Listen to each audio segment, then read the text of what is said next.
हा आहे आपला नवभारत. आज जेव्हा ऑपरेशन सिंदूर या मोहिमेबद्दल भारतीय लष्करातील महिला अधिकारी colonel Sufiya Qureshi, squadron leader Vyomika Singh यांची प्रेस कॉन्फरन्स ऐकली तेव्हा माझा आनंद गगनात मावत नव्हता. व्हिडिओ शेअर करत नेमकं काय म्हणाले चित्रावाग पाहूया.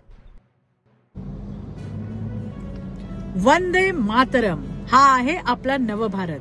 आज जेव्हा ऑपरेशन सिंदूर या मोहिमेबद्दल भारतीय लष्करातील माहिती अधिकारी colonel Sofiya Qureshi, squadron leader Vyomika Singh यांची प्रेस कॉन्फरन्स ऐकली तेव्हा माझा आनंद गगनात मावत नव्हता.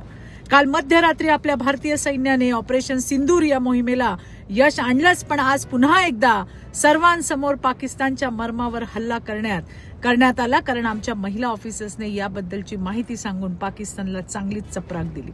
त्या भ्याड पाकिस्तानी दहशतवाद्यांना कळालं असेल की आमच्या भारत मातेंच्या लेकींच्या मनगटातली ताकद, त्यांच्या धमण्यातून जिजाई, अहिल्याई, राणी लक्ष्मीबाईंचं रक्त वाहतं. हिंदू स्त्रियांचं कुंकू पुसण्याचं पाप तुम्ही केलं होतं, त्याचा बदला घेण्याची ताकद आमच्या लेकींमध्ये आहे. आम्हाला कमी समजू नका. आज मला कर्नल सोफिया कुरेशी आणि स्क्वाड्रन लीडर व्योमिका सिंग यांचा प्रचंड अभिमान वाटतो. जिओ माय ऑफिसर्स, जिओ माय गर्ल्स. आणि हो मोदीजी, खूप खूप धन्यवाद. तुम्ही नारी शक्ती फक्त ओळखलीच नाहीत तर त्यांच्यावर विश्वास दाखवला आणि या लेकींना संधी दिलीत. आज तुम्ही नारी शक्तीवर दाखवलेला विश्वास जिंकलाय आणि जिंकत राहणारा. जय हिंद, जय भारत.